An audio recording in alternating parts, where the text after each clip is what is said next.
So I mentioned in part 1 that Yu Yu Hakusho's popularity hit its peak in 1993 and 94. It won a manga award in 93 and an award for best anime in 94. Its biggest competitor at the time in the shonen genre, Dragon Ball Z, was just starting out with the Buu saga, so it was no surprise that Yu Yu Hakusho's Dark Tournament and Chapter Black arcs were more popular. It won another award in 1995, but looking back, that's the year that gave us Evangelion and Gundam Wing, among other favorites. Being hugely popular at this time, they really didn't waste any effort pumping out video games. These next 8 games were released between June of 1994 and March of 1995.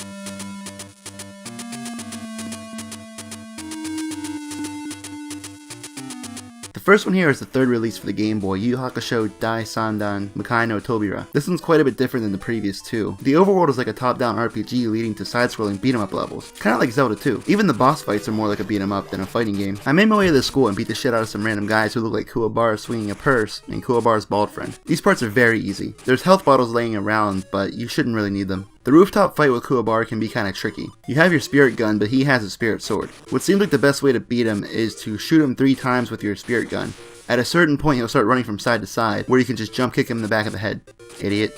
You later end up fighting some spooky scary skeletons and demons, along with Noob Saibot and Carlos Mencia. Come on, I can't be the only one who thought this guy looked like Carlos Mencia. You eventually start fighting actual bad guys. There's a cool break where you fight Sniper. He shoots darts, or needles, or screwdrivers at you from the back of a moving truck, which leads to a proper fight of getting jumped over and dodging his bullshit. This continues through the rest of the Chapter Black arc, ending in a fight against Sensui. The game's not terrible. It's just as repetitive as any beat 'em up, but you can switch between 4 different characters, and there's RPG elements. The next game is a pretty decent fighter.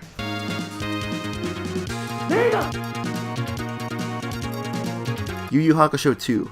Kakuto no Sho for Super Famicom. This one starts all the way in the beginning of the series. It follows the story from Yusuke not even having the spirit gun to the end of the Dark Tournament, and the fights are broken up with story segments made of mostly still images and text. Not sure what they say, but I imagine it's something like this. Yusuke, you'll have to go save the world. I'm on it. Hey Urameshi, you wanna fight me with my shirt off? Hell yeah.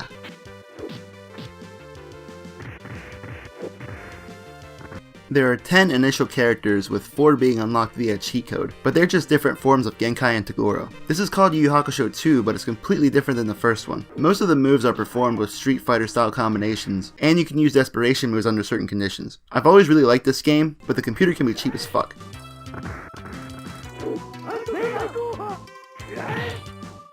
The next one for the Genesis is also a fighting game, but it's quite a bit different. Makio Toitsu-sen looks like a standard 2D fighter, but it lets you turn your back on your opponent. That sounds really weird until you realize it's for up to 4 players. Man, if I had this game, a 4-player adapter, and 3 friends, I would have definitely played this once or twice.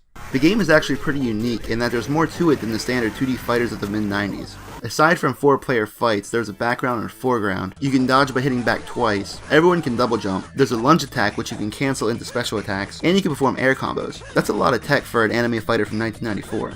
It's also the first game where you get to play as Sensui. On a side note, this game was actually the only 90s Yu Yu Hakusho game to be released outside of Japan. It's known as Yu Yu Hakusho Sunset Fighters in Brazil. How come we didn't get any cool anime games back in the 90s? Europe got quite a few of the SNES DBZ games. Following the innovative second Genesis title, we have another Game Gear game. Remember the boss battles from the first one? I hope you like them, because that's all you're getting here. This game is like a cross between those boss battles and the original Super Famicom game. You press a button to attack when the crosshairs are in a certain spot, most effective on the face, and watch the attacks play out. Instead of having a plethora of well-animated techniques, this game gives you a punch, block, key charge, and up to 3 special attacks. That's really all there is to it. This game is called Gekito Nanakyu no Tatakai, which translates to Fierce Fight, Battle of the 7 Fighters, which you can actually see on the title screen. The reason it's called this is because there's only 7 characters. The main 4, Toguro, Itsuki, and Sensui. If you want a gimmicky battle game, play the Super Famicom version. If you want a handheld game, play one of the 4 Game Boy games, just not the first one.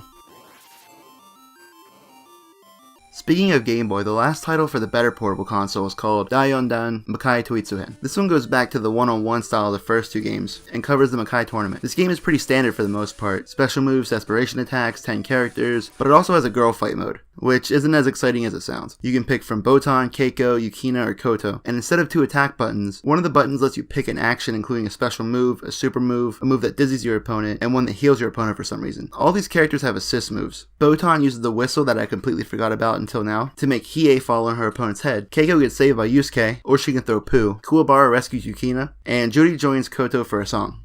The true sequel to the first Super Famicom game, Tokubetsuen, is essentially the same as the first. It doesn't even add that many characters. They're all from the Dark Tournament aside from Doctor, Sniper, Itsuki, and Sensui. There's really not a whole lot to say about this one that I didn't say about the first one, except that you can trigger different scenes depending on which characters you're using. Like Kuwabara escaping Itsuki's dimension with the Jigento, Hiei absorbing the Kakaryuha if it's deflected, or Karasu sneaking up behind Kurama and caressing his hair.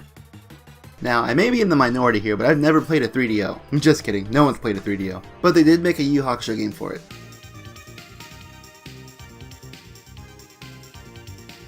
The intro is nice. It looks like it's the opening for the Chapter Black arc, but that's definitely not Smile Bomb, and that's disappointing.